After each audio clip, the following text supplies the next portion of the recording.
আসসালামু আলাইকুম রহমতুল্লাহ। যা কিছু হারায় গিন্নি কেষ্টা বেটায় চোর।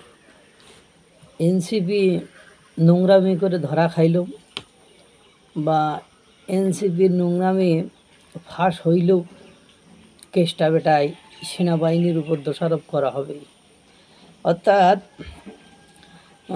ভালো কিছু সেনাবাহিনী যদিও করে, এনসিপির কাছে কোনোদিন ভালো কিছু কোনো কিছু তারা করিনি। এর আগে আপনারা জানেন হাসনাত আবদুল্লাহ এনসিপির দক্ষিণ অঞ্চলের মুখ্য সংগঠন, এনসিপির নেতা, উনি সেনাবাহিনী সেনাপ্রধানকে নিয়ে কি অঘটনা ঘটিয়েছিল সেটা নিয়ে তারা এক প্রকার আন্দোলনেরও ডাক দেওয়ার পরিকল্পনা করেছিল, বা তিনি বলেছিলেন আমার যদি কোনো কিছু হয়ে যায় তাহলে আপনারা বিষয়টা দেখবেন। মানে সেনাবাহিনী নাকি তাকে প্রস্তাব দিয়েছিল রিফাইন্ড আওয়ামী লীগের পুনর্বাসনের ক্ষেত্রে, ইত্যাদি ইত্যাদি ইত্যাদি। এই বিষয়টা আপনারা দেখছেন। তারপরে আপনারা দেখছেন আসিফ মাহমুদ, সজীব ভুইয়া, ডক্টর মোহাম্মদ, ওই একই সময় at the same time doctor Mohammad ইউনূসকে নিয়ে সেনাপ্রধান কি বলেছিল, তাকে নিতে চায়নি, তার পোস্ট দিতে চায়নি, এটা নিয়েও কি মন্তব্য করেছিলেন এটাও আপনারা জানেন। এর কিছুদিন পরে আবারও হাসনাত আবদুল্লাহ সেনাবাহিনীকে নিয়ে মন্তব্য করে বসলেন এবং উত্তরাঞ্চলের দেখে নেবেন এরকম কথাবার্তাও বলেছিলেন। পাশাপাশি আপনার ব্যারিস্টার ফোয়াদ, তিনি তো জন্তু জানোয়ারের মতো তাদেরকে গালিগালাজ করেছিলেন, তাদেরকে তার সাথে তুলনা করেছিলেন এবং বিভিন্ন জায়গায় তাদেরকে বিতর্কিত করার চেষ্টা করেছিলেন। এখন আপনারা জানেন রিসেন্টলি এনসিপির যুগ্ম মুখ্য সমন্বয়ক বড় পোস্টে আছেন, যিনি জুলাই সনদ করে মাথা নষ্ট করে দেন এবং মিডিয়াতে যার আনাগোনা চলাফেরা তাকেই বেশি দেখা যায়, সেই মিডিয়াতে বেশি আসে।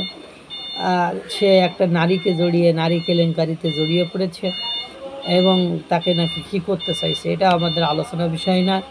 তিনি দোষটা স্বীকার করেছেন, দোষটা স্বীকার করে গায়ে তাদের অন্তরঙ্গ বিষয়টিকে ফাঁস করলো। সেক্ষেত্রে ডিজিএফআই মানে সেনাবাহিনীর একটা অঙ্গ সংগঠন ডিজিএফআই তাদের দিকেই সন্দেহ তুলেছেন এবং তাদেরকেই তিনি বলেছেন তারাই এই কাজটা করেছে, আমাদের ব্যক্তিগত আলাপসারিতা ফাঁস করে দিয়েছে। এবং আপনারা জানেন যে এনসিপির যে নেত্রীকে সে ড্যাশ করতে চাইছে, সে আবার বলছে যে দলের ভেতরে কোনো নারী নিরাপদ নয়।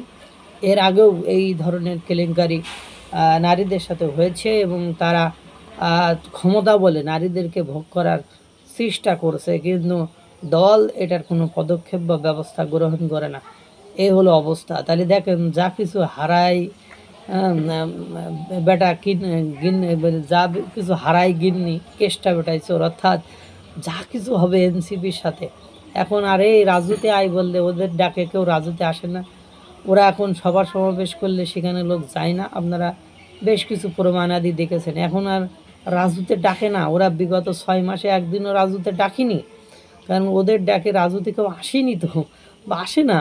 এই জন্য ওরা মানে এবং ওদের প্রত্যেকটি নেতার বিরুদ্ধে দুর্নীতির গন্ধ পাওয়া গিয়েছে, তাদের বিরুদ্ধে তাদের এপিএস পিএস এবং তাদের ব্যক্তিগতভাবে তাদের একসময় 200 টাকা 300 টাকার পাঞ্জাবি পরা টি শার্ট পরা ব্যক্তিরা যখন 30,000 40,000 টাকার জামা কাপড় পরে, তখন আর জনগণের বুঝতে বাকি থাকে না তারা কীভাবে কিংস পার্টি হিসাবে লুটে পড়ে খাচ্ছে।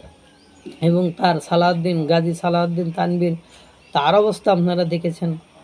পাশাপাশি আরও বিভিন্ন নেতাদের কিভাবে তদবির বাণিজ্য, নিয়োগ বাণিজ্য, তারপরে বদলি বাণিজ্য এগুলো করেছে, সেগুলোর প্রমাণাদি বিভিন্ন পত্রপত্রিকায় এসেছে। সুতরাং এদের দিন শেষ, এরা আর কখনো মাথা উঁচু করে দাঁড়াতে পারবে না। বাংলাদেশের রাজনীতিতে তাদের অবস্থান একেবারে নাজুক, তাদের ভিত্তি আর কোনোভাবে গড়তে পারবে না, এটা বলা যায়।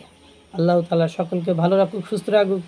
আর এই সেনাবাহিনীকে নিয়ে এনসিপির যে খেলা, সেনাবাহিনী যখন হুঙ্কার দিয়ে বাইর হবে তখন এনসিপি বুঝবে যে কত ধানে কত চাল।